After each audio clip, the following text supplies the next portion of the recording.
Welcome to Storytime here on Build-A-Bear Radio. I'm your host, Victoria, broadcasting from my home library to share these wonderful stories and grand adventures with you this summer. As a teacher of literature, I can tell you every story is better with a furry friend by your side. We have some exciting stories for you this week. Joining us today is author John David Anderson, who's going to read from his book entitled One Last Shot. Can you tell us what it's about, John David? Hi there, everybody.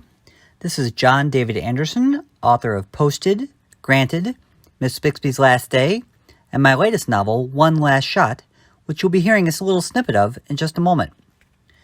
One Last Shot tells the story of 12-year-old Malcolm Greeley, an anxious kid who has a voice of doubt inside of his head, always insisting he's not good enough. In addition, he senses his parents' marriage is falling apart, and he's desperate to find the one thing he's good at, with the hopes of pleasing them and somehow holding his family together. That one thing turns out to be miniature golf. It's a humorous and heartwarming novel, and I'll be reading from Chapter 8, wherein Malcolm has his second lesson with his strange putting coach Frank, and meets a potential new friend. I hope you enjoy. My second ever lesson with Frank Sanderson started with a discussion of equipment and how to handle it, beginning with balls. Now, balls come in different sizes, Frank explained. They can differ in bounce and hardness and texture, so it's important to use the right balls in the right situation. They can also get knocked around a lot, so you want to keep them safe and in good condition. And you want to make sure they're warm, too.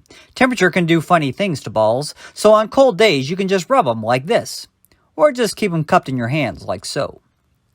Frank held a golf ball in one hand, fingers wrapped tight around it. He looked deadly serious, even in his cut-off sweatpants and Game of Thrones t-shirt. His expression was straight as a pencil. I, on the other hand, had to bite down hard on the inside of my cheek to keep from laughing. Of course, some professionals will carry around a special bag for their balls, to protect them. But those aren't really necessary. What's the problem? You're turning red. Sorry, I said, still stifling giggles.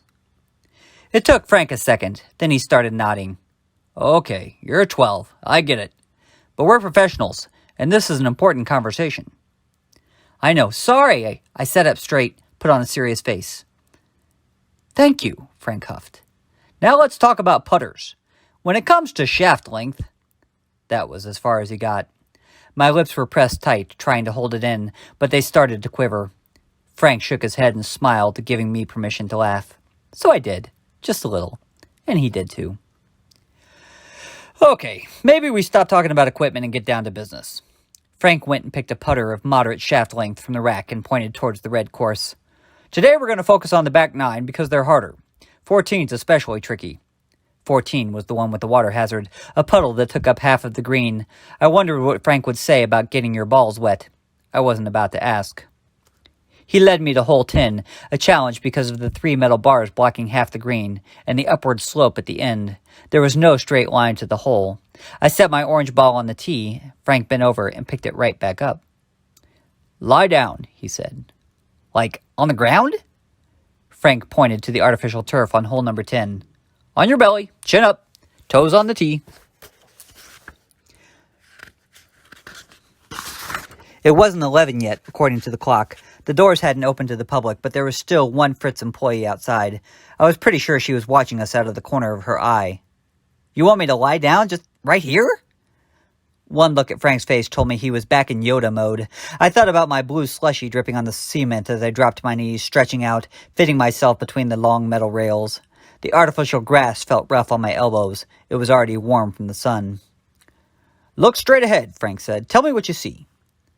I rested my chin on the back of my hand and I looked. I was a lot closer to the obstacles now. Right ahead of me was the first of the 3 metal hazards, a foot-long block that reminded me a little of an old train car painted a rusty red.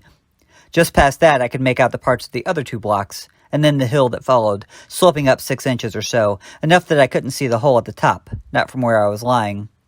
I was close enough that I could see the individual plots in the artificial grass, though they all hooked and meshed together. Close enough that I could follow an ant crawling up the metal sidewall. I see green, I said, and a big hunk of metal in my way. I could make out the hundreds of tiny dings and dents where golfers hadn't quite managed to go around the first obstacle safely. Good. What else? I don't know. An ant? Some chips in the paint? The hill looks a lot bigger from down here. I can't even see the hole. Good, hop up. I stood back on the tee, wondering when I was going to get my ball back. Now what do you see? Same stuff, I said. Obstacles, walls, the hill, fake grass. Frank shook his head. Try again. I looked again, and this time I realized I could see everything. The start, the finish, the spot in the back right corner where I banked my shot the last time I played this hole, the distances between the obstacles, all the different routes you could take to get around them. I see which way to go, I ventured. Beautiful, isn't it? Down there you were looking at the trees, Frank said, but up here you see the whole frickin' forest. You know what I mean? I nodded. This time I actually did know. At least, I thought I did. Down there, with my chin to the ground, pressed up close, everything was bigger and blurrier and out of proportion. Up here it was clear, like those magic eye posters. You can't just stare at one part. You have to step back and take the whole thing in for the secret image to appear. That's one good thing about miniature golf, Frank continued. There are no surprises. You know exactly how many feet it is from one obstacle to the next. You know exactly how big the rock is that's standing in your way. You can see where the turf is worn, where it dips and rises. You are omniscient. Still doesn't mean you won't screw up, I said. True, but at least you'll know what you did wrong. You can get it right the next time. Not like life, where sometimes things go south and you have no idea why. Frank and I stood next to each other for a moment, just staring down at hole 10, me wondering if that was true. If there were screw-ups that just happened and you didn't know why, or if there was always some way you could get back and find out what you did wrong, even if it was too late to fix it. I wondered if there were things in Frank's life that were like that, where he was still trying to figure out where he made the wrong turn, ending up here at Fritz's with me. Frank crossed his arms. This was probably a little like how God feels, he says wistfully. I doubted God wore sweatpants, but maybe.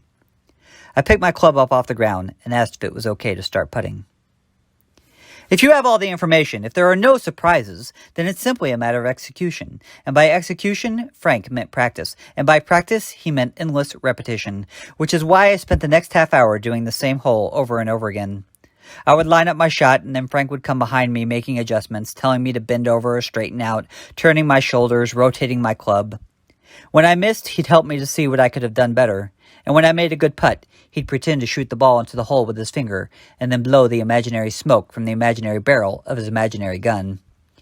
Even if I got it in, though, I still had to do it over again, and again, and again.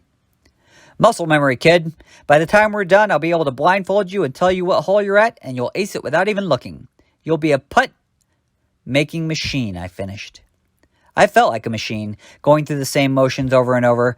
I followed orders, though, because Frank knew a lot more about golf than I did. He also knew a lot about Transformers, beer, and divorce. He managed to tie all three together while I was practicing on hole 11. Yeah, my entire collection's probably worth a couple of grand, he said, describing shelves full of plastic robots he had sitting in one bedroom apartment. I mean, I own most of the originals, out of the box, of course, but near mint condition, Bumblebee, Prime, Megatron, but no Starscream, not anymore. Judging by the length of the sigh that followed, I knew that there was more to the story. What happened to Starscream? I asked. Danielle, my ex. We were having an argument, and I guess I'd had a few beers and said something I shouldn't have, and she just lost it. She picked up my 9-iron and smashed it to pieces. Frank looked grief-stricken. I guess he really missed that robot. It was first generation. Still had missile launchers and everything. And she demolished it. Can you believe it? I tried to picture Mom grabbing a rolling pin or a hammer or even my now-neglected baseball bat and taking it upstairs to Dad's closet, smashing the rows of trophies lined up on top. But it was hard. That wasn't their style. My parents believed in using your words to solve conflicts. And to start them. And to keep them going. Besides, Frank didn't tell me what he said. Maybe he deserved it. Maybe he was lucky it was just one of his toys that she swung at. I fished the orange ball out of the hole and went back to the start. Frank dug in his ear and wiped off his finger on his shirt. Think I'm going to get some coffee. You want some coffee? I'm 12, I reminded him. So? My niece is already addicted to frappuccinos and she's 8. Maybe I'll just bring you back a scone or something. I was almost positive the concession stand at Fritz's didn't serve scones. I wasn't even sure they served coffee, but Frank was already walking away. Wait, where are you going? I called after him. He pointed beyond Fritz's rusted metal fence.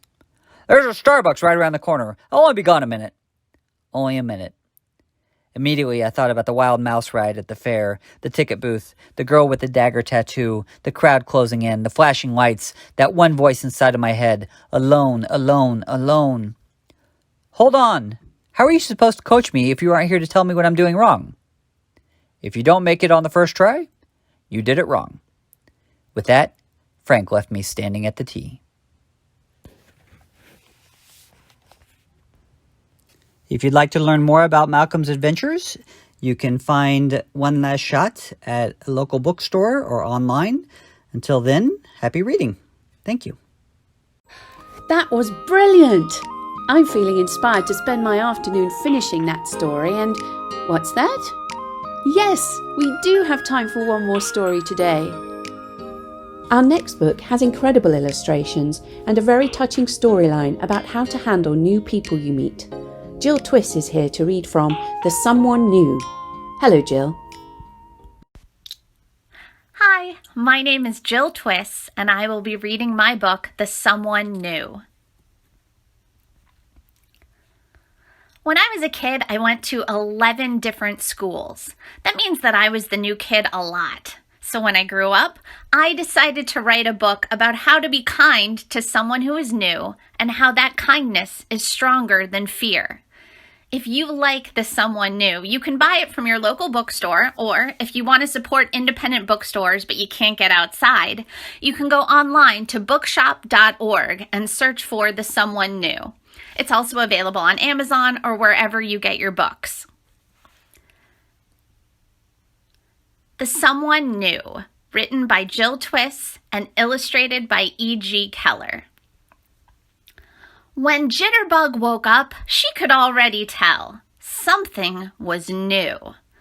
Jitterbug was a careful chipmunk. She liked it when things stayed the same. When something was new, she got a little quiver in her tummy.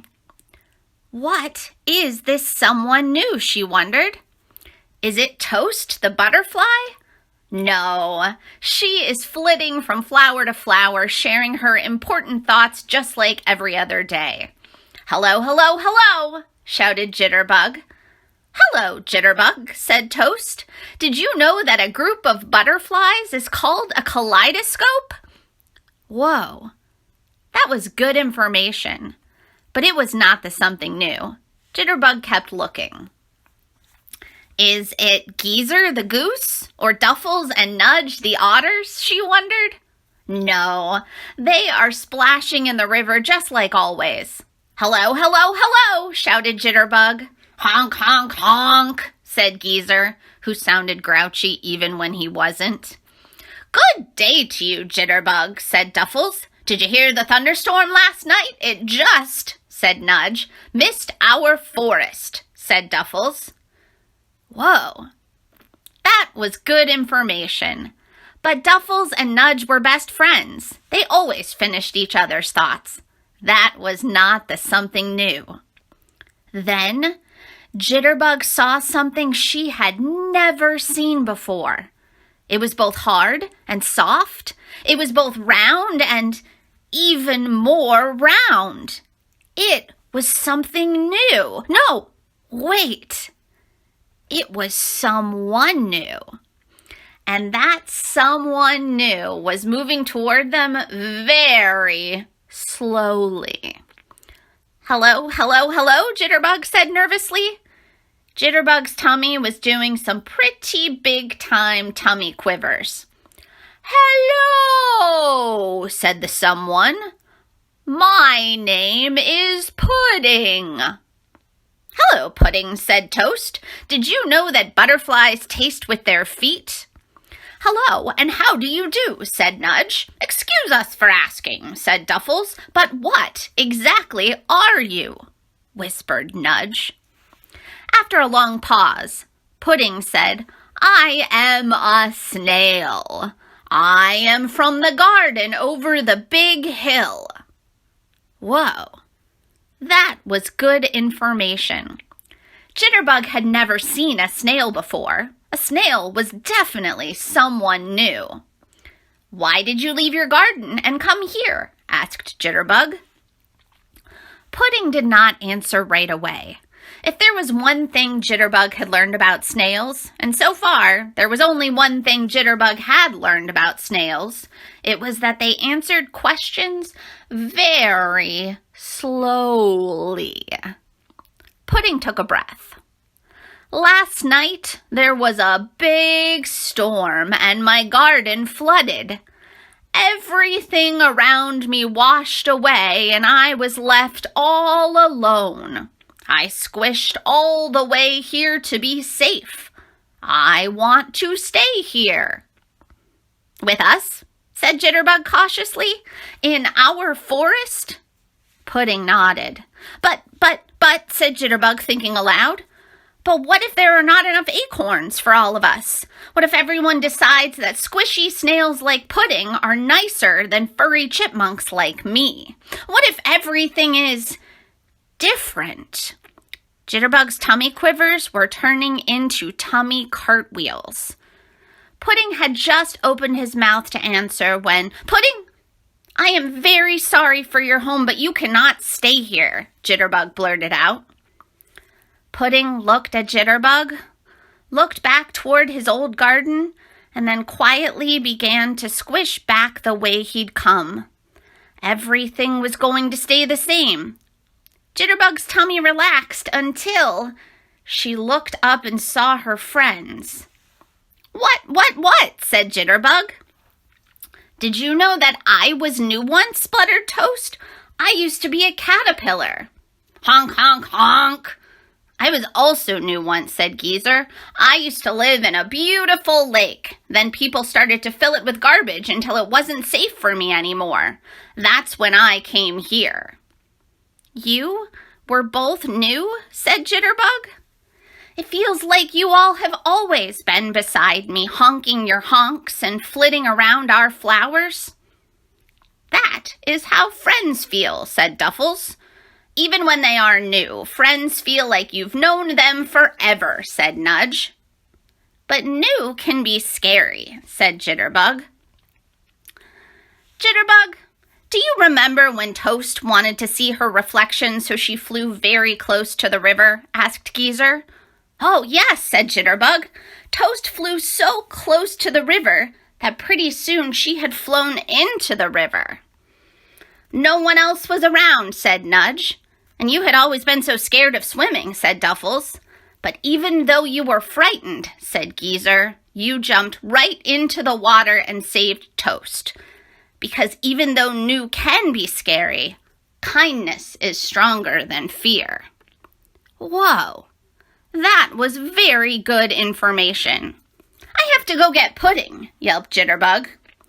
Jitterbug ran as fast as she could, and when she thought she had looked everywhere, she found Pudding right around the corner.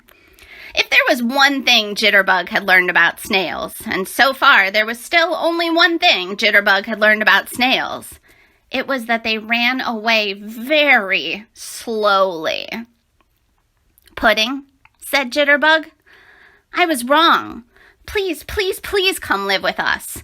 I was scared because you are new, but then I realized how scared you must be in a place where everyone is new. You were so brave to come here. Let's be scared together. Thank you, Jitterbug.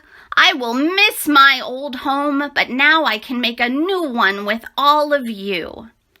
And Pudding stayed, because kindness is stronger than fear, and sometimes it takes very special friends to be brave enough to tell you that you are wrong.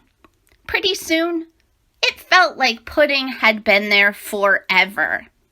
Now, there were many things Jitterbug knew about snails. She knew that they were strong and brave and smart and kind.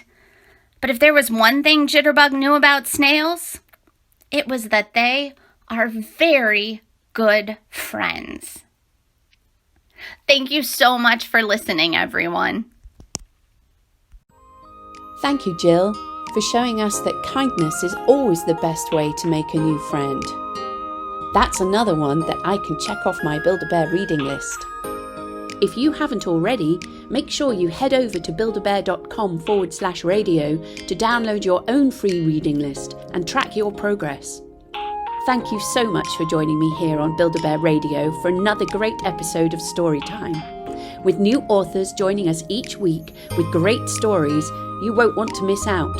Bring your coziest blanket and a cuddly furry friend every weekday at noon Pacific, 3 p.m. Eastern, exclusively here on Build-A-Bear Radio. Until next time, I'm your host, Victoria, closing this chapter of Storytime. See you soon.